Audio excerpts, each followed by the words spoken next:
আজকে আমি ব্লগটা শুরু করছি সকাল 6টা থেকে। আর আমি ঘুম থেকে উঠেছি 5টার সময়। 5টার সময় উঠে আমার ওদিকে রাত্রের বাসন ধোয়া, তারপর আমার মেয়েকে পটি করানো, ওগুলো সব কমপ্লিট করে এখন বাগিয়ে নিয়েছিলাম বিছানাটা। আর এরপর চলে এসেছি রান্নার রুমে। অনেক দিন ধরেই ভাবছি যে এখানে পেপারটা পাল্টাবো, তো অনেক দিন ধরেই এটা ভাবার পর আর হয়ে উঠছিল না, শুধু ভেবেই যাচ্ছিলাম, আর হচ্ছিল না। আজকে করব, কালকে করব, এরকম করতে করতে আর হচ্ছেই না। তাই ভাবলাম আগে বিছানাটা বাগিয়ে দিই, তারপরে এখানে পেপারটা আগে পেতে নিই, তারপরে অন্য কাজ হবে। আমি এখানে পেপারগুলো পাতি, তার কারণ হলো এখানে তো একবার রান্না হয়, তার জন্য অনেক সবজি, তারপরে মশলা টশলা তেল সব পড়ে থাকে বলে আমি এখানে পেপার পেতে দিই। আবার সপ্তাহে সপ্তাহে চেঞ্জও করে। আমি এখানে বসিয়ে দিয়েছি চা। আজকে দুধ চা খাওয়ার খুব ইচ্ছা গেল, তার জন্যই দুধ চাটা বানাচ্ছি। আর সকালবেলাতে মুড়ি খাবারও হয়ে গেছে। আজকে মুড়ি খাবারে বানিয়েছি আমি পেঁয়াজি। আর এখানে মেয়ে আর আমি দুজনে মিলেই খেতে বসে পড়েছি। তারপরে চলে এলাম উনুন ধরানোর জন্য। আমি জানো তো প্রত্যেকদিন সকাল 8টা থেকে 8:30টার মধ্যে ভাত চাপিয়ে দেওয়ার চেষ্টা করি, কারণ হচ্ছে এই গরমকালে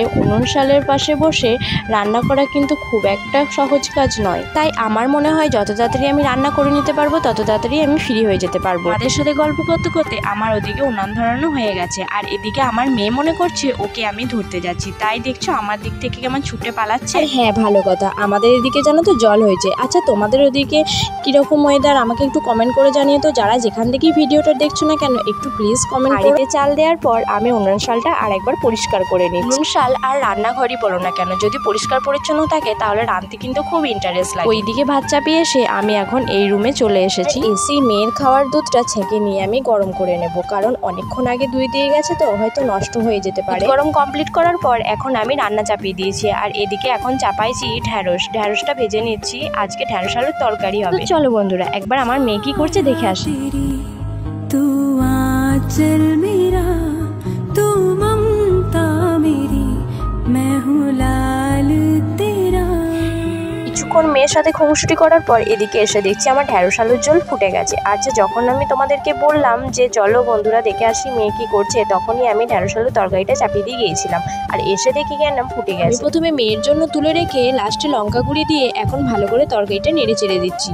রান্না তো কমপ্লিট হয়ে গেছে, এরপর তো গ্যাসটা মুছতে হবে। তো আমি এখানে গ্যাসটা মুছে নিচ্ছি। সেই তারের কচ ব্রাশগুলো হয় না, ওই কচ ব্রাশগুলো দিয়েই আমি বেশিরভাগ গ্যাস মুছি। আর এইদিকে দেখো আমি এখানে কলটা পাম্প করে নিচ্ছি। গামলাটা দেখতে পেয়েছো, এই গামলাটাই আমি 1 গামলা জল ভরবো। জল ভরা হয়ে গেছে আর আমি এখন চলে এসেছি মনার কাছে। মনাকে তখন টিভি চালিয়ে দিয়েছিলাম, প্রচুর দুষ্টুমি করছিল, তার জন্য ওকে টিভি দিয়ে বসিয়ে দিয়েছি। মনা ওদিকে টিভি দেখছে দেখুক, আর আমি এদিকে বাসনগুলো তাড়াতাড়ি চটপট মেজে নিই। না হলে জানো তো আমাকে যদি ও দেখতে পায় তাহলে সেই গামলার জলটা নিয়েও খেলা করবে। এখন ওয়েদার এতটাই খারাপ আছে যে একদিন এত রোদ দিচ্ছে, আবার একদিন খুব জল হচ্ছে। এই রকম ওয়েদারে তো ঠান্ডা লেগে যাবে বলো। আর কদিন আগেই আমার মেয়েটার খুব জ্বর হয়েছিল, এই কদিন হলো ও সেরে উঠেছে। এখন যদি ওকে জল ঘাটতে দিই তাহলে আবারও ঠান্ডা লেগে যেতে পারে। তোমাদের সাথে গল্প করতে করতে আমার তো কাছে কমপ্লিট হয়ে গেল। আর এখনো দেখছো ওয়েদারটার কেমন অবস্থা, রোদের কোনো গ্যারান্টি নেই।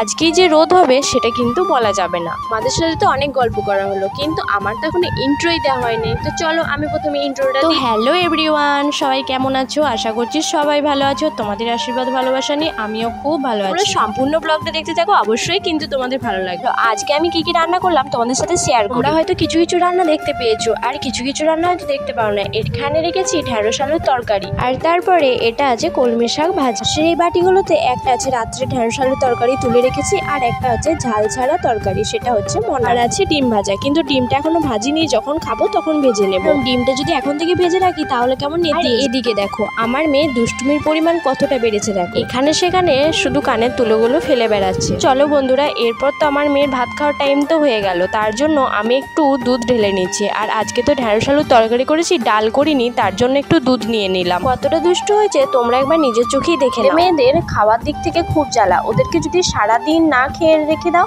তাহলে কিন্তু ওদের ভালো, তবু খিদে পাবে না, তখন বলবে না যে হ্যাঁ খিদে পেয়েছে। কিন্তু তুমি চিপস কুরকুরে এসব দাও, তখন বলবে যে ওগুলো খাবো, কিন্তু ভাত মুড়ি একদম খাবে না। আচ্ছা, সব বাচ্চারাই কি এরকম করে?